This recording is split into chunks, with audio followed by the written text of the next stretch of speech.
Bonjour à tous et bienvenue pour cette nouvelle vidéo. Je suis ravie de vous retrouver. J'espère que vous allez bien, que vous avez passé une bonne semaine et que vous avez eu d'excellentes lectures. Pour moi, le bilan est un petit peu mitigé. J'ai eu globalement des bonnes lectures, mais bon, il y en a une qui n'était pas hyper transcendante, d'autres beaucoup mieux, une moyenne, enfin bon, bref, vous le verrez. Voilà, ça a été un petit peu mitigé cette semaine. Bon, j'allais vous dire un truc, mais non, je vous le dirai à la fin. Ça vous oblige à rester. Voilà. Donc, j'ai lu Sortir du rang de Rodolphe Cassot, publié aux Forges du Vulcain. Je l'ai lu en lecture commune avec la copine Agnès sur Instagram. Alors, dans ce roman, on va faire la connaissance d'Almeria, qui est directrice de la communication d'une très très grosse boîte. Et un petit peu accidentellement, elle va tomber sur un rapport extrêmement alarmant sur un produit qui vient tout juste d'être commercialisé par son entreprise et qui présente de très très graves risques pour la santé des utilisateurs. Et elle décide de copier ces informations et de prendre la fuite. Et elle va tout faire pour publier justement ces informations, que ce soit connu du grand public. Sauf que ses employeurs ne vont pas l'entendre de cette oreille et vont tout simplement lui envoyer des tueurs à gages aux fesses. Donc elle n'a d'autre choix que de fuir. Et on va suivre un petit peu sa fuite éperdue à travers le pays pour échapper à ses poursuivants. Parallèlement à ça, on va suivre également un personnage, il s'appelle Alex. Il vit dans une ancienne carrière, que je dise pas de bêtises. Oui, c'est ça. Dans une ancienne colonie minière qui se situe dans les Pyrénées-Orientales, qui s'appelle la Pinosa. Et alors cet homme-là, il vit complètement reclus des autres. Il est un brin survivaliste, hein. Il vit dans un bunker en flanc de montagne. Et il essaye tant bien que mal de vivre dans son bunker, et il attend la grosse catastrophe. Parallèlement à ça également, on fait des retours en arrière dans le passé, parce que cette colonie minière, elle a été le berceau, si on peut dire, de la résistance française, un des berceaux de la résistance française pendant la Seconde Guerre mondiale. On suit un petit peu l'histoire de cette colonie, de cette fameuse colonie pendant la Seconde Guerre mondiale. Alors vous me direz, quel est le rapport entre Almeria, Alex et ce qui s'est passé pendant la Seconde Guerre mondiale? Eh bien, je vous dirais, on ne le sait vraiment qu'à la fin. Voilà. Alors, il y a des choses qui sont un peu cousues de fil blanc. C'est un peu gros, hein, les clichés. Il y a quand même certains gros clichés qui peuvent faire grincer des dents. Moi, il y a un truc qui m'a fait lever les yeux au ciel, parce que le personnage féminin est quand même un petit peu naïf quand même dans sa fuite éperdue. À un moment, elle se demande comment les tueurs à gages qui sont à sa poursuite ont réussi à la retrouver aussi facilement. J'ai eu envie de lui dire, c'est normal, même moi je t'aurais retrouvé, ma fille. Voilà. Alors pourtant je suis pas tueuse à gages pourtant, mais voilà, il y a par moments elle a des réactions d'une naïveté mais confondante. Il y a des clichés gros comme une maison. Néanmoins, moi j'ai bien aimé le parallèle entre les maquisards de la Seconde Guerre mondiale et l'espèce de fuite, la lutte Almeria, pour sauver sa peau. Voilà, alors voilà, c'est un roman qui est assez court. Ça n'a pas été une mauvaise lecture, ça n'a pas été non plus un coup de cœur. Ça a été une lecture relativement agréable, même si je vous dis, il y a quand même des choses qui font un petit peu grincer des dents. Mais globalement, voilà, j'ai quand même bien aimé cette histoire, mais notamment pour la partie. Je crois que je l'ai peut-être plus aimé pour la partie Seconde Guerre mondiale, retour dans le passé, que ce qui se passait dans le présent.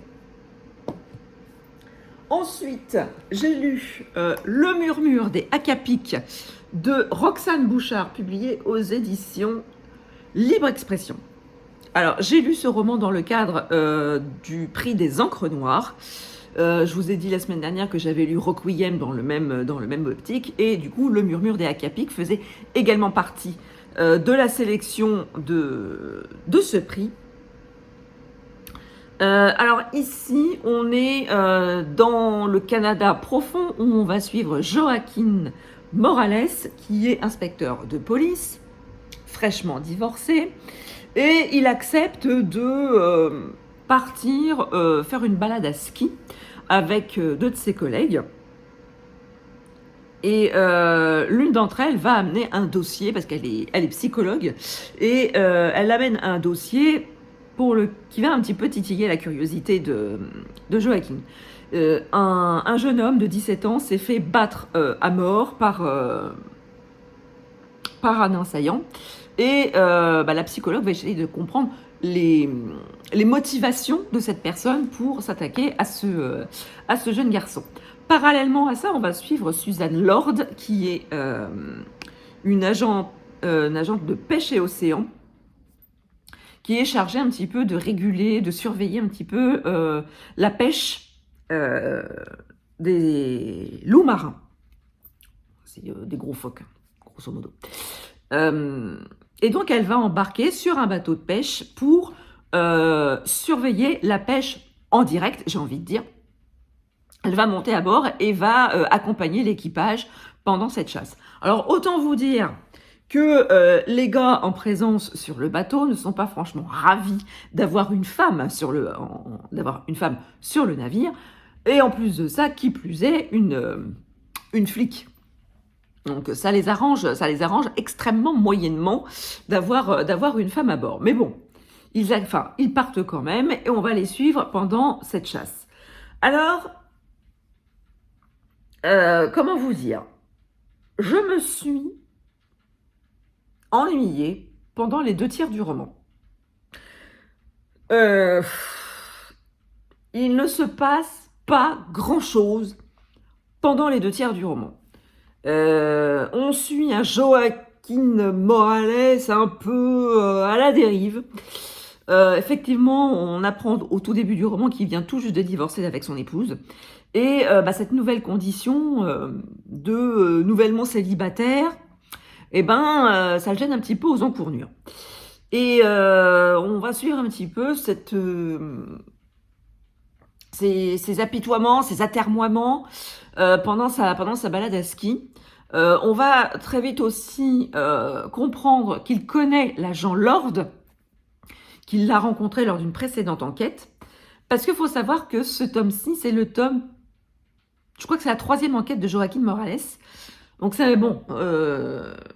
C'est peut-être aussi ce qui m'a empêché d'apprécier un peu plus complètement cette histoire, étant donné que je ne faisais que découvrir le personnage.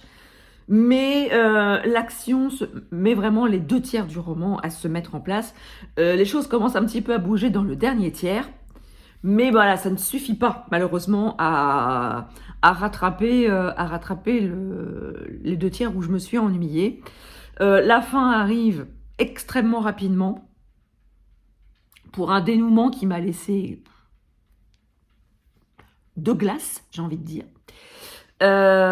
Et puis, alors, un truc qui m'a gênée aussi, alors, par contre, ça n'engage que moi.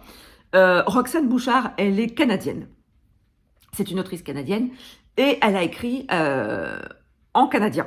Ce qui veut dire que, alors c'est écrit en français, je vous rassure tout de suite, mais il y a beaucoup de locutions canadiennes. des tabernacles, des Chris, enfin, beaucoup, beaucoup, beaucoup. Notamment, alors pas dans la partie narration, mais dans la partie dialogue entre les personnages, il y a énormément de locutions canadiennes. Et j'avoue que ça m'a un peu freiné parce que bon, voilà, on connaît les plus célèbres locutions canadiennes, mais là, ça faisait vraiment beaucoup. Ça faisait vraiment beaucoup et j'avoue que ça m'a un peu freiné.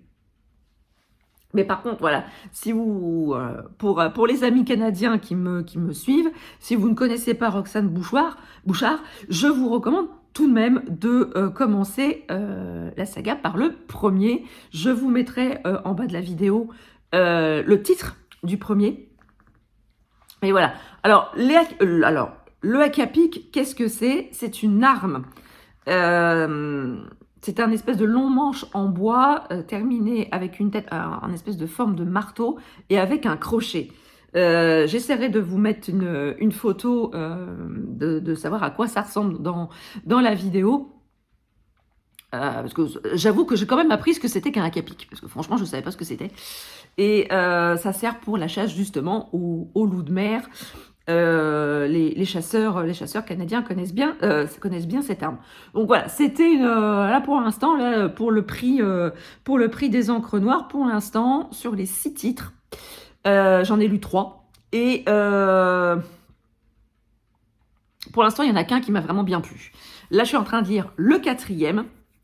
Mais vous verrez que bien plus tard, en vidéo. Sinon, j'ai terminé 2 lectures audio. J'ai terminé Neige et poussière d'Adrien Thomas, qui est le 3e tome de la série Engrenage, où on retrouve tous les personnages des 2 tomes précédents, Dag, Mira, Grisella et Cyrus. On les retrouve donc tous les 4 dans ce qui va être l'épilogue de la trilogie. Il y a une guerre qui s'est, la guerre avec la Tofkin qui est déclarée, et nos 4 personnages vont tout faire pour mettre un terme justement à cette fameuse guerre, qui est à employer des moyens complètement drastiques. Et là, j'avoue que j'ai beaucoup aimé le personnage de Mira, qui a donné tout son potentiel. Elle est vraiment une grande dirigeante, c'est une grande impératrice, elle est très jeune, mais elle a un potentiel de ouf. Elle a 25 coups d'avance sur ses ennemis. J'ai trouvé qu'elle avait une qualité de stratège absolument phénoménale. Il y a beaucoup de complots, beaucoup de trahison, de retournement de situation, beaucoup de choses qui se passent dans ce tome 3. Le seul petit bémol, c'est que ce tome 3 spoil un chouille l'autre saga qui se déroule en parallèle de la série Engrenage. C'est ce qui est appelé sur Livre Addict la saga Métaverse. Vous avez la saga Engrenage d'un côté et la saga et la duologie Vaisseau d'Arcane de l'autre. Du coup, ça va faire une super transition sur ce que je vais vous dire après. Donc, ce tome 3 spoil un chouïa ce qui se passe dans la saga Vaisseau d'Arcane. Donc, ça m'a un petit peu gênée parce que j'étais en train d'écouter en parallèle la saga Vaisseau d'Arcane. Donc, comment vous dire que ça m'a un petit peu hérissé le poil de me faire un petit peu spolier ce qui va se passer dans le volume 2. Bref, j'ai beaucoup, pour en terminer avec la saga Engrenage, j'ai beaucoup aimé cette saga. J'ai beaucoup aimé les personnages, j'ai beaucoup aimé les personnages secondaires aussi qui offrent vraiment une pluralité de caractères dans cette saga.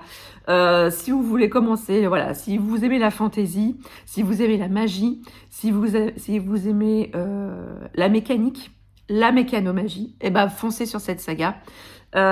Si vous aimez les chats qui parlent, les automates qui parlent aussi, franchement, jetez-vous sur cette saga, vous serez absolument ravis. Et donc, la transition est toute trouvée pour vous parler du tome 1 de l'autre saga qui est menée en parallèle par Adrien Thomas.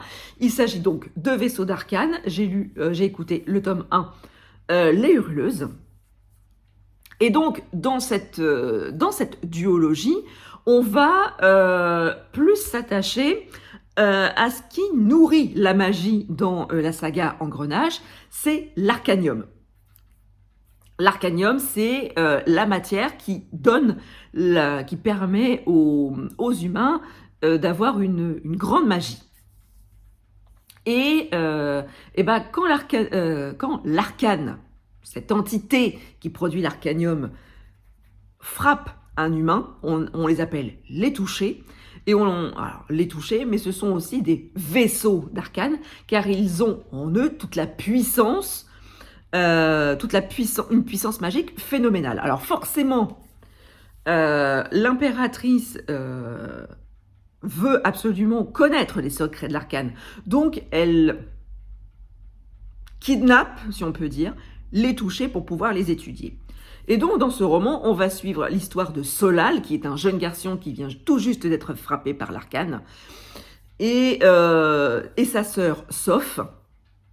Sauf que sa sœur ne veut pas de ce mode de vie pour son frère. Donc, elle décide purement et simplement de prendre la fuite avec son frère. Donc, elle va traverser tout le pays pour sauver son frère, pour cacher son frère. Elle va rencontrer beaucoup de personnages. Elle va rencontrer des orques qui sont plutôt des... on aimerait plutôt pas ne les rencontrer, mais finalement, quand on apprend à les connaître, eh ben, c'est un peuple qui gagne à être connu. Sous ces dehors un peu terrifiants, on apprend vraiment à les connaître et à les apprécier. Je trouve que la partie Vaisseau d'Arcane, la saga Vaisseau d'Arcane, a un ton beaucoup plus grave, beaucoup plus sérieux. Il y a beaucoup plus d'émotions dans ce roman, dans cette saga, que par rapport à la saga Engrenage, où il y a un peu plus d'humour, où le ton est un peu plus léger. Ici, on est un peu plus... Voilà, il y a beaucoup plus de moments graves, de moments touchants, de moments tristes dans ce tome 1. On revoit un petit peu des personnages que l'on verra justement dans le tome 3, Neige et Poussière. Et je vous dis, bon, je vais entamer l'écoute du tome 2, même si je me suis fait quand même spoiler certains éléments dans le tome 3 de Neige et Poussière. Donc si j'ai un conseil à vous donner, commencez par la saga Vaisseau d'Arcane avant de commencer par la saga Engrenage. Ça vous évitera d'être spoilé et ça vous évitera d'être, dans mon cas, extrêmement frustré. Voilà. Donc voilà pour le point lecture de la semaine. Sinon, j'ai eu quelques petites réceptions et cadeaux. Parce que c'était mon anniversaire samedi et on va commencer tout de suite par les cadeaux. Donc mon chéri m'a offert le tome 3 des Cités divines, la Cité des miracles de Robert Jackson Bennett, publié aux éditions Albin Michel Imaginaire. Donc ça y est, maintenant j'ai la trilogie complète. Donc je vais pouvoir me plonger dedans parce que moi, avec Robert Jackson Bennett, ce que j'expliquais à mon chéri samedi, avec cet auteur-là, si on n'a pas l'intégralité de la saga, et à chaque fin de tome, on est frustré. Donc là maintenant, je ne vais pas être frustrée étant donné que j'ai la trilogie en ma possession, offerte dans son intégralité par mon chéri. Donc j'ai trop hâte de m'y plonger. Et voilà, est-ce qu'on peut revenir un petit peu sur les couvertures c'est Didier Graffet qui est à l'origine des illustrations de couverture de cette saga. Voilà, c'est magnifique à chaque fois. Et voilà, j'ai hâte de m'y plonger. Alors ensuite, en termes de réception, j'ai reçu de la part des Escales Les Secondes Chances de Frédéric Couder. J'avais lu l'année dernière Hors d'atteinte. Et là, c'est son nouveau roman qui se passe aux confins de la guerre d'Algérie. Alger 1962, Adrien et Madeleine tombent amoureux. Malgré l'indépendance de l'Algérie, Adrien souhaite rester. Madeleine aussi. Elle travaille au musée des Beaux-Arts où elle restaure et veille sur des Delacroix, Ingres, Courbet, Monet, Renoir. Mais Madeleine n'est pas celle qu'elle prétend être. Lorsque tombe l'ordre de rapatrier au Louvre 300 œuvres majeures, un tableau vénitien oublié fait soudain sa réapparition. Il ressemble au Judith de Giorgione. Ce tableau ne quittera plus jamais Madeleine qui, rattrapée par les secrets de son passé, doit fuir en Argentine où se réfugient de nombreux pieds noirs. Des années après, à Buenos Aires, Blanche, la fille de Madeleine, remonte le fil de la vie de sa mère jusqu'à dévoiler ses plus sombres secrets et découvrir sa véritable identité. 2 générations de femmes, 2 voix qui se répondent, 2 trajectoires de vie pour raconter les hérédités blessées sur fond d'histoire de l'art et de décolonisation. Donc j'ai hâte de me plonger dans ce roman. J'aime beaucoup ce que fait Frédéric Couderc parce que c'est toujours des récits extrêmement riches et très bien documentés historiquement. Et ben, j'avoue que voilà, le pitch m'avait beaucoup séduit. Ensuite, dans le cadre d'une opération babéliographique, masse critique graphique, j'ai reçu un manga, Magnum Opus, épisode 1, Le secret de la pierre rouge de Heitor Amatsu aux éditions Nouvelle Hydre. Et c'est une trilogie. Je vais vous lire la 4e de couvre. Dans le royaume enneigé de Vonera, la générosité du chevalier Graham envers les plus démunis en a fait un héros admiré de tous et surtout de Magnum, un jeune garçon issu des quartiers pauvres. En vagabondant dans la forêt, Magnum et son amie Platina tombent sur le cadavre de Graham, gisant près de son bouclier légendaire. Attristés par la mort de leur bienfaiteur, les 2 enfants emportent avec eux le bouclier orné d'une mystérieuse pierre rouge au reflet incandescent. Magnum et Platina sont pourtant bien loin d'imaginer qu'un terrible danger approche et qu'une incroyable aventure les attend. Donc j'ai super hâte, c'est de l'aventure, de la magie, une quête, donc tout ce que j'aime. Et j'avoue que ça me tentait bien. En plus de ça, c'est une trilogie.